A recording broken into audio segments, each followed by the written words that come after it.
দুই প্রকার নারী বিশ্ব সুন্দরী হলেও সংসার জীবনে সুখী হয় না। এটা কিন্তু চির বাস্তব কথা এবং হাদিসের আলোকে আপনি মিলাতে পারবেন।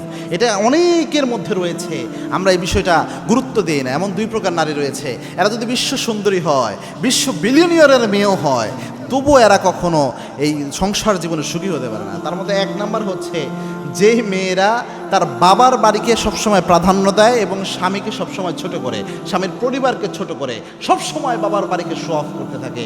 এরকম মেয়েরা যেই পরিবারে যায় তারা নিজেরা সুখী হইতে পারে না, অথবা আরেকজনকে সুখে থাকতে দেয় না, এরকম একটা অবস্থা হয়। এবং কি এই অভ্যাসটা এত মারাত্মক অভ্যাস, এটা জেনারেশন বাই জেনারেশন এটা ভুগায় তার মাধ্যমে মানুষদেরকে। এরকম মারাত্মক একটা বাজে খাসলত এটা হয়তো অনেকেই বুঝে না। দেখেন, নিজের বাবার বাড়িকে প্রাধান্য দিয়ে স্বামীকে ছোট করা, তুচ্ছ তাচ্ছিল্য করা, এটা খুব মারাত্মক প্রিয় ভাইয়েরা। এবং কি আল্লাহর হাবিব সাল্লাল্লাহু আলাইহি সাল্লাম জানিয়েছেন, যেই নারীরা এমন স্বামীকে ছোট করে, স্বামীকে সবসময় ক্রিটিসাইজ করে, আল্লাহর হাবিব সাল্লাল্লাহু আলাইহি সাল্লাম জানিয়েছেন এই ধরনের নারীরা কখনোই ভালো নারী হতে পারে না। শ্রেষ্ঠ নারীর আলামত আল্লাহর হাবিব যে কয়টা বলেছেন তার মধ্যে এটা আলামত, স্বামীর সম্মানকে সে রক্ষা করে। এটা শ্রেষ্ঠ নারীর আলামত আল্লাহর হাবিব জানিয়েছেন এক হাদিসে।